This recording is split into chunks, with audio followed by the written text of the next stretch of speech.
नमस्कार, स्वागत है आप सभी का। आप देख रहे हैं हमारा खास कार्यक्रम चर्चा में। आज हम बात करेंगे संसद में आर्थिक मुद्दों की। आपको याद होगा कि साल 2022-23 के लिए सरकार ने देश के विकास पर 39,45,000 करोड़ रुपए का बजट बनाया था। लेकिन अब सरकार को लगता है कि लोक कल्याण और विकास की योजनाओं पर कुछ ज्यादा खर्च करने की जरूरत है। लिहाजा सरकार ने शुक्रवार को साल 2022-23 के लिए अनुदान की अनुपूरक मांगों के पहले बैच के रूप में 4.36 लाख करोड़ रुपए के अतिरिक्त खर्च की मंजूरी संसद से मांगी है।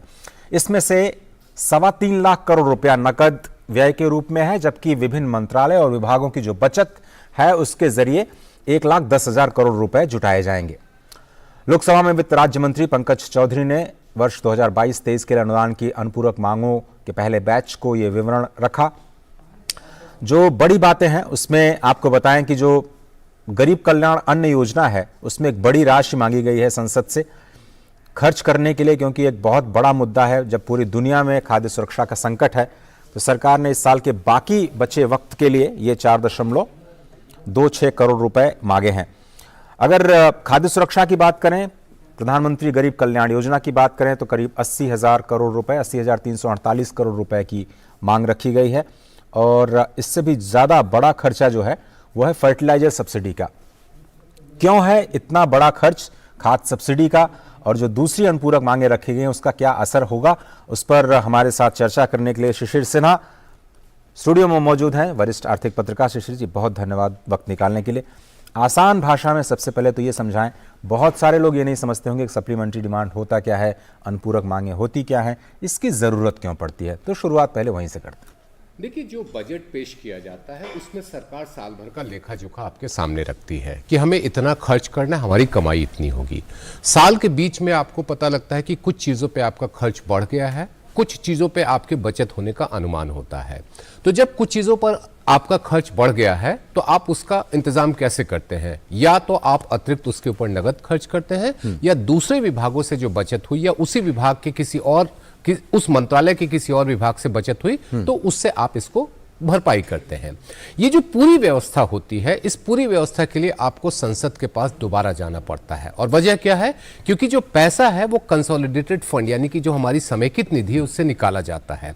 तो समेकित निधि से 1 रुपया निकालना हो या जो कुछ पैसा किसी और मद में दिया गया उसे दूसरे मद में करना हो, इन सभी चीजों के लिए आपको संसद के पास जाना होता है। तकनीकी भाषा में हम इसे अनुपूरक मांगे कहते हैं, जिसको अंग्रेजी में सप्लीमेंट्री डिमांड्स फॉर ग्रांट कहा जाता है। ये साल में अमूमन 3 बार पेश किया जाता है, एक बार मॉनसून सेशन में, एक बार शीतकालीन सत्र में और एक बार बजट सत्र में। 2022-23 में जो मॉनसून सत्र था उसमें अनुपूरक मांगे पेश नहीं की गई। अब जो है दिसंबर यानी कि शीतकालीन सत्र के दौरान ये अनुपूरक मांगे पेश की गई है, सप्लीमेंट्री डिमांड्स फॉर ग्रांट पेश की गई है, जिसमें 4.35 लाख करोड़ रुपए के खर्च की बात कही गई है। लेकिन हमारे लिए इसमें जो महत्वपूर्ण आंकड़ा है कि जो कैश आउटगो जिसको हम लोग कहते हैं, नेट कैश आउटगो यानी कि नगद में जो जा रहा है सीधे सीधे, वो लगभग 3.25 लाख करोड़ रुपए का है। हाल के दिनों में अगर देखें तो किसी भी सप्लीमेंट्री डिमांड्स फॉर ग्रांट पे जो first supplementary demands for grant था उसमें इतनी बड़ी रकम हमने नहीं देखी थी। लेकिन हमें यह ध्यान में रखना है कि इस साल जुलाई में चूंकि मॉनसून सत्र के दौरान सप्लीमेंट्री डिमांड्स फॉर ग्रांट नहीं आया था, तो आप इसे मान सकते हैं कि 2 सप्लीमेंट्री डिमांड्स फॉर ग्रांट एक बार पेश किया गया है। तो पहले इस बजट हमने किया था 39,45,000 करोड़ रुपए का। आप कह रहे हैं कि कैश आउट को 3.25 लाख करोड़ रुपए और ज्यादा हो जाएगा। तो 39 में अगर इसको हम जोड़ दें तो 42 लाख और करीब 60,000 करोड़ रुपए, ये पूरा का पूरा हम बजट साइड समझें, इस पूरे साल के जो विकास और कल्याण योजनाओं पर खर्च किया। देखिए, आम बोलचाल की भाषा में आप कह सकते हैं, लेकिन तकनीकी तौर पर ये हो जाए ये जरूरी नहीं है। इसके पीछे वजह क्या है? आप देखिए, आपका जो पूरा बजट का जो मांग होता है वो 55 मंत्रालय और विभाग और इसके अलावा वो 102 डिमांड्स फॉर ग्रांट में होता है।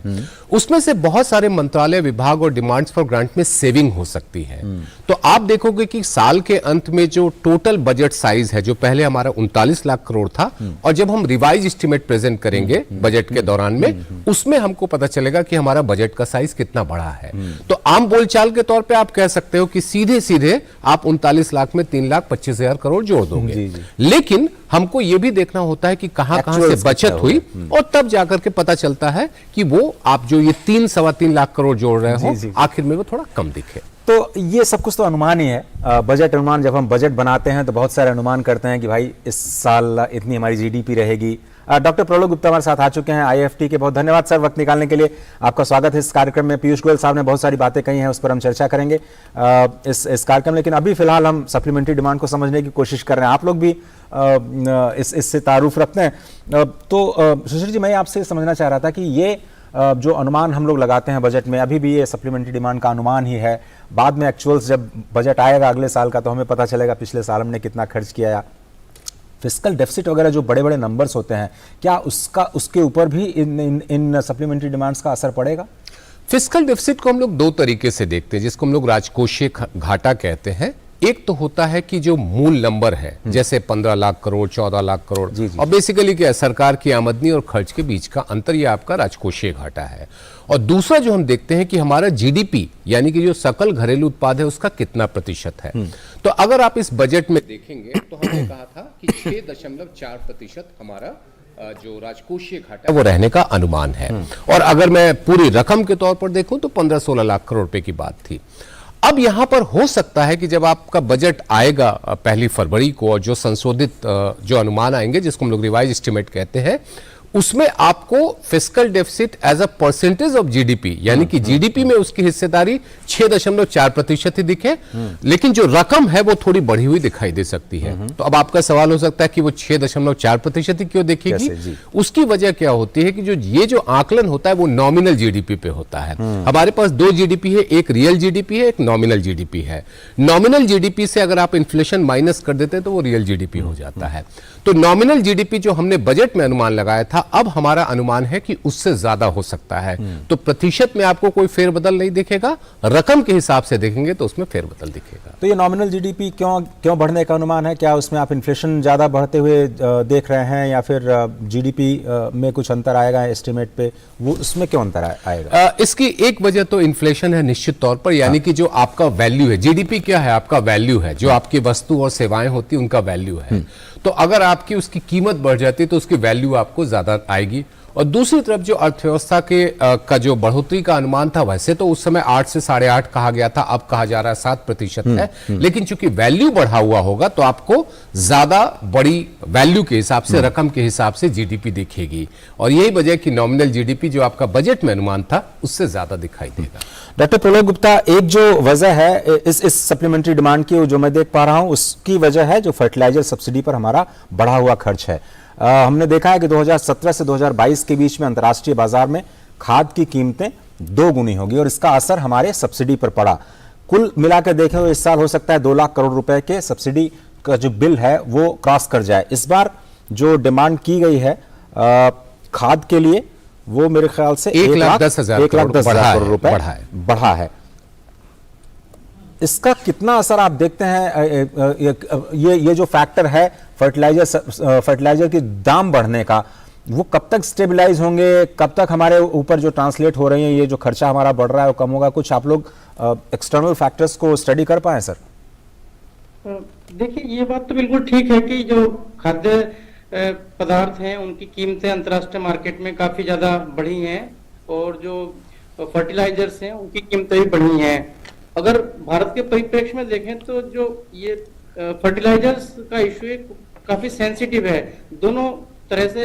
अगर पॉलिटिकली देखें और इकोनॉमिकली देखें, तब भी इतने सारे किसान हैं और पूरी खाद्य सुरक्षा का मामला है। तो अगर फर्टिलाइजर्स उनको सही से अवेलेबल नहीं होंगे तो जाहिर सी बात है कि जो हमारा खाद्यान्न उत्पादन है उस पर फर्क पड़ेगा। और हमें ये बात भी नहीं भूलनी चाहिए कि हमारे यहाँ पर ज्यादातर किसान जो है वो सीमांत किसान हैं, यानी कि जो उनके पास रिसोर्सेज है वो ऐसा नहीं कि बहुत सारे रिसोर्सेज है, वो अपने आप से उन चीजों को, जो खाद्य जो उर्वरक हैं या और जो उसमें खेती में जो सामान यूज होते हैं, चाहे कीटनाशक हैं या सिंचाई के साधन है, उन सबको अपने आप से कर सकते हैं। तो जो सब्सिडी है वो उनके लिए बहुत ज्यादा जरूरी है। तो जो भी इंटरनेशनल मार्केट में हो रहा, अभी हम देख रहे हैं, चाहे वो यूक्रेन वॉर हो या फिर जो दूसरे यूएस में रिसेशनरी टेंडेंसी है, उनकी वजह से जो कीमतें हैं और जो सप्लाई चेन के इश्यूज हैं वो काफी ज्यादा उभर कर सामने आ गए हैं, और उसका फर्क जो भारतीय अर्थव्यवस्था पर भी पड़ रहा है। और जाहिर सी बात है, जैसे मैंने अभी कहा कि ये दोनों तरीके से इंपॉर्टेंट है, पॉलिटिकली भी और इकोनॉमिकली भी। तो ये एक ऐसा इशू है कि अगर हमारा जो, जैसे अभी शिशिर जी बता रहे थे कि अगर हमारा राजकोषीय घाटा फिस्कल डेफिसिट अगर थोड़ा बढ़े भी, तब भी इसमें हमें सब्सिडी को ज्यादा करने की जरूरत पड़ेगी ही, क्योंकि उसके बिना जो हमारा खाद्यान्न उत्पादन है उसको बनाए रखना और खाद्य सुरक्षा को बनाए रखना वो थोड़ा सा मुश्किल होगा। शिशिर जी, इससे पहले कि हम ब्रेक पे जाएं, मुझे याद आता है कि पिछले साल के लिए भी जितना बजट फर्टिलाइजर सब्सिडी के लिए किया गया था उसमें बहुत सब्सटेंशियल बढ़ोतरी हुई थी। अगर मुझे ध्यान आ रहा है तो 1,40,000 करोड़ रुपए का खर्च शायद फर्टिलाइजर सब्सिडी पे किया गया था, जिसको सरकार ने सब्ज्यूम किया, किसानों तक पहुंचने नहीं दिया। किसानों को लगा कि उनके लिए कीमतें वही हैं, लेकिन स्थिति बहुत ज़्यादा अलग है। थोड़ा सा आप इसको विस्तार कर पाएंगे? देखिए, जो खाद की बात होती है उसको दो समूह में बांटते हैं, एक एनपीके है और एक आपका यूरिया है। तो जो एनपीके है उसमें किसानों को इस बात की आज़ादी तो होती है कि माफ़ कीजिएगा, खाद कंपनियों को इस बात की आज़ादी होती है कि वो खुदरा कीमत तय कर सके, लेकिन उसके लिए जो इनपुट होता है उसके ऊपर सब्सिडी उनको दी जाती है। अब वहाँ पर जो सब्सिडी है वो आपके अंतर्राष्ट्रीय बाजार के हिसाब से दी गई, लेकिन जो दूसरा सबसे ज़्यादा महत्वपूर्ण है वो है यूरिया। यूरिया की कीमत, खुदरा कीमत जो है वो सरकार तय करती है और पिछले कई वर्षों से यूरिया की खुदरा कीमत नहीं, उसमें फेरबदल नहीं किया गया है। तो यूरिया की लागत बढ़ गई, उसके जो खुदरा कीमत है उसमें बढ़ोतरी नहीं की गई। एक अनुमान यह है कि जो लागत है उसके 10वें हिस्से के बराबर पर हम यूरिया की एक बोरी किसानों को मुहैया कराते हैं। तो इसका असर यह होता है कि सरकार के ऊपर सब्सिडी जो है उसको बोझ बढ़ता है, उसको उनको ज्यादा भुगतान करना पड़ता है। तो यही वजह है कि अगर बजट का आप देखें, इस साल के बजट में 1,05,000 करोड़ रुपए का प्रावधान किया गया था और अब 1,10,000 करोड़ का अतिरिक्त दिया गया है। तो लगभग आप समझ लीजिए कि 2 गुना हो चुका है। और अभी भी हम सुनिश्चित नहीं कर पा रहे हैं कि क्या ये दाम में बढ़ोतरी का सिलसिला रुक पाएगा या नहीं, क्योंकि रूस और यूक्रेन का संकट अभी भी बना हुआ है और उसका असर खाद की कीमतों पर भी देखने को मिल रहा है। तो शायद हो सकता है कि आप जब दूसरा सप्लीमेंट्री डिमांड्स फॉर ग्रांट आएगा उसमें आप अतिरिक्त प्रावधान खाद की सब्सिडी के लिए देख सकते हैं। और ये एक बड़ी बात है कि अगर एक आंकड़ा जो फर्टिलाइजर मिनिस्ट्री से जो हमारे पास आया उसके अनुसार देखें तो पिछले 2014 से पहले 9 साल पहले तक अगर पूरा फर्टिलाइजर सब्सिडी देखें तो करीब 5,35,000 करोड़ रुपए 5,35,000 करोड़ रुपए का खाद सब्सिडी दी गई थी। और उसी को अगर हम कंपेयर करें 2014 के बाद में तो वो बढ़कर के 9,53,000 करोड़ हो गया। तो आप कहें 5,35 वर्सेज 9,53, हाँ 9,53 9,54 के आसपास। और ये जो आप दाम की बात कर रहे थे, थोड़ा सा अगर मैं रिकॉल कर पाऊं तो ये जो एनपीके, अगर एनपीके की बात करें तो उसमें सब्सिडी जो है वो 1,918 रुपए पर बैग, 50 रुपए का जो बैग होता है। किसानों के लिए जो कीमत है वो केवल 575 रुपए है, 1,918 रुपए सब्सिडी दी जाती है। इसी तरह से जो एनपीके में भी कई सारे ग्रेड हैं उसकी, तो ये एक बहुत सब्सटेंशियल अमाउंट है जो कि फर्टिलाइजर सब्सिडी पे जा रहा है और वो एक बड़ी चिंता का विषय सरकार के लिए भी है और हमारे फिस्कल मैनेजमेंट के लिए भी है। और इसलिए शायद हम नैनो यूरिया जैसे जो हमारे विकल्प हैं उस पर हम काम कर रहे हैं। छोटा सा ब्रेक लेते हैं, ब्रेक के बाद हम वापस आएंगे। तो पीयूष गोयल साहब ने कुछ बड़े महत्वपूर्ण बयान दिए हैं खाद्य सुरक्षा को ही लेकर के, उस पर हम चर्चा करेंगे। कहीं मत जाइए, आप देख रहे हैं चर्चा में। आज चर्चा में संसद के आर्थिक मुद्दों को हम उठा रहे हैं। REC unleashes the potential of energy. REC funds energy. Funding that catalyzes. Funding that inspires. Funding that transforms. For sustainability and reliability. For investment and development. Adding value every day in every way. This is what our energy is. This is REC. समाज में पूरी भागीदारी का सपना अब हो रहा है साकार। महिला सशक्तिकरण नीति रंग लाई, अगुआ बना बिहार। बिहार सरकार की ऐतिहासिक पहल से बिहार पुलिस बल में महिलाओं की हिस्सेदारी में देश का नंबर 1 राज्य बन गया है। वर्तमान में बिहार पुलिस बल में 28,960 महिलाएं कार्यरत हैं, जो कुल पुलिस बल का 28% है। आरक्षी से लेकर उपाधीक्षक पद पर कार्यरत महिलाएं देश और समाज की सेवा में लगी हैं। ये भागीदारी ऐसे ही बनी रहे, इसके लिए 2013 से बिहार में पुलिस भर्ती में 35% पद महिलाओं के लिए आरक्षित किया गया है। बढ़ रही महिलाओं की भागीदारी, अब बदलेगी दुनिया सारी। महिला एवं बाल विकास निगम बिहार द्वारा जनहित में जारी। हमने फसल बीमा योजना को अधिक प्रभावी बनाया, उसके दायरे में ज्यादा किसानों को लाए। नहीं है डर नहीं फिकर, मिली हमें नई नई डगर, फसल का करवा के बीमा, किसान की चिंता को छीना, हुआ सुरक्षित कल सुरक्षित फसल निश्चिंत किसान, फसल बीमा सबका समाधान। आज ही प्रधानमंत्री फसल बीमा योजना से जुड़ें और फसल नुकसान से होने वाली आर्थिक हानि से निश्चिंत हो जाएं, ताकि प्राकृतिक और स्थानीय आपदा पर भी फसल नुकसान होने पर आप उसकी सही कीमत पाएं। प्रधानमंत्री फसल बीमा से जुड़ने के लिए आज ही नजदीकी कृषि कार्यालय, सहकारी समिति, बैंक शाखा, अधिकृत बीमा कंपनी या जन सेवा केंद्र में जाएं, क्योंकि सुरक्षित फसल निश्चिंत किसान, फसल बीमा सबका समाधान। कृषि एवं किसान कल्याण मंत्रालय, भारत सरकार। अगले एक साल में हमारा प्रयत्न रहेगा कि G20 नए विचारों की परिकल्पना के लिए और सामूहिक एक्शन को गति देने के लिए एक ग्लोबल प्राइम मूवर की तरह काम करे। G20 के नेतृत्व से अब भारत करेगा वसुधैव कुटुंबकम को साकार। इसके हैं कई पहलू, जैसे डिजिटल ट्रांसफॉर्मेशन, लाइफ जैसी नई पहल, इंक्लूसिव ग्रोथ, महिलाओं के नेतृत्व में विकास। G20 की बैठकें होंगी भारत के विभिन्न शहरों और राज्यों में, ताकि हमारी अद्भुत विविधता और समृद्ध परंपरा का मिले भरपूर अनुभव। G20 भारत की अध्यक्षता लाएगी नई सोच और सबके प्रयास से सबके विकास में वृद्धि। वसुधैव कुटुंबकम, एक पृथ्वी, एक कुटुंब, एक भविष्य।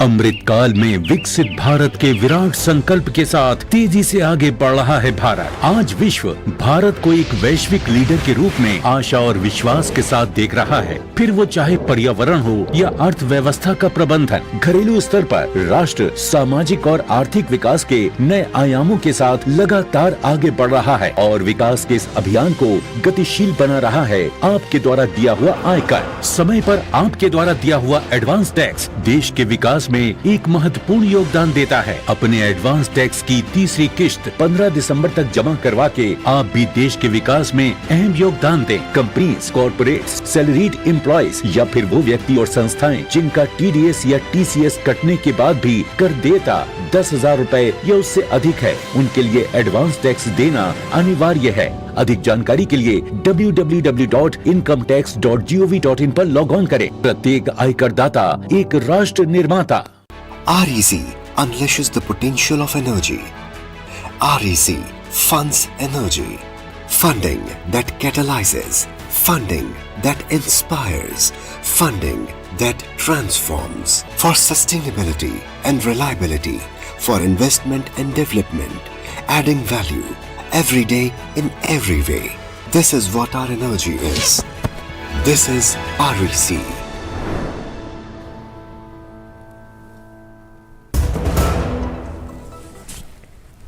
एक बार फिर स्वागत है आप सभी का। केंद्रीय मंत्री पीयूष गोयल ने आज राज्यसभा में भारत चीन के बीच व्यापार की स्थिति पर कहा कि दोनों देशों के बीच पूर्व की सरकार के द्वारा स्थापित किए गए ट्रेड डेफिसिट की वजह से भारत को काफी नुकसान हुआ, लेकिन वर्तमान में भारत सरकार की मेक इन इंडिया नीति की वजह से भारत में निर्माण की प्रक्रिया तेज हुई है और भारत आत्मनिर्भरता की ओर बढ़ा है। 1 बिलियन का डेफिसिट अगर हमें विरासत में 2014-15 में 48 बिलियन का डेफिसिट मिलता है तो वो उसको नजरअंदाज नहीं कर सकते। आप ब्लेम गेम की बात नहीं कर रहा हूं। एक देश की क्षमता को ही खत्म कर दोगे तो क्षमता को खड़ा करने में समय लगता है। चाहे वो इन्वेस्टमेंट प्रमोशन के माध्यम से लोगों के लिए आउटरीच करना, देखना कौन अनाउंस कर रहा है नए प्लान्स।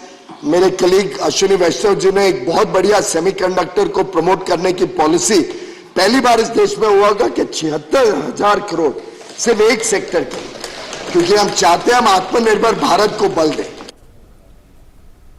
और केंद्रीय मंत्री पीयूष गोयल ने भारत में खाद्यान्न संकट पैदा होने की आशंका से शुक्रवार को इनकार किया। उन्होंने कहा कि देश में खाद्यान्न की कोई कमी नहीं है और सरकार नियमित रूप से स्थिति की निगरानी करती है। गोयल राज्यसभा में प्रश्नकाल के दौरान पूरक सवालों के जवाब दे रहे थे। उन्होंने कहा कि देश में अभी खाद्यान्न की कोई कमी नहीं और चावल, गेहूं और दालों का पर्याप्त बफर स्टॉक है और खाद्यान्नों की कमी से निपटने के लिए सरकार पूरी तरह से जागरूक है।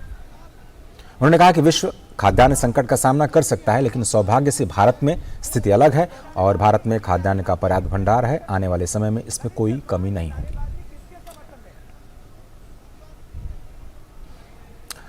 उन्होंने कहा कि देश में दूध उत्पादन पर उपभोक्ता मामलों के जो मंत्री हैं पीयूष गोयल ने कहा कि भारत में पूरी दुनिया का 23% दूध भारत में उत्पादन किया जाता है, जो पूरी दुनिया में सबसे ज़्यादा है।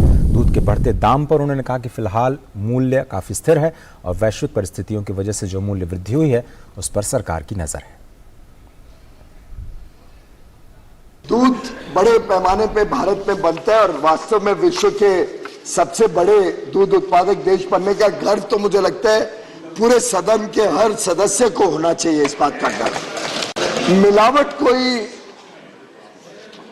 जानबूझ के नहीं करते हैं। मिलावट के बारे में जानकारी जैसे ही कंज्यूमर अफेयर्स में या कोई डिपार्टमेंट में आती है तो हम उस पर सख्त से सख्त कार्रवाई करेंगे।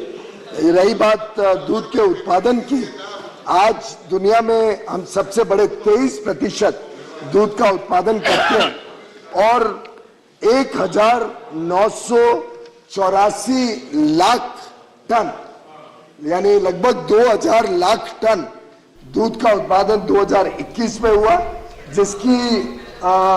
जिसका शुल्क वैल्यू 8,32,000 करोड़ रुपए और अधिकांश ये पैसा सीधा किसानों के।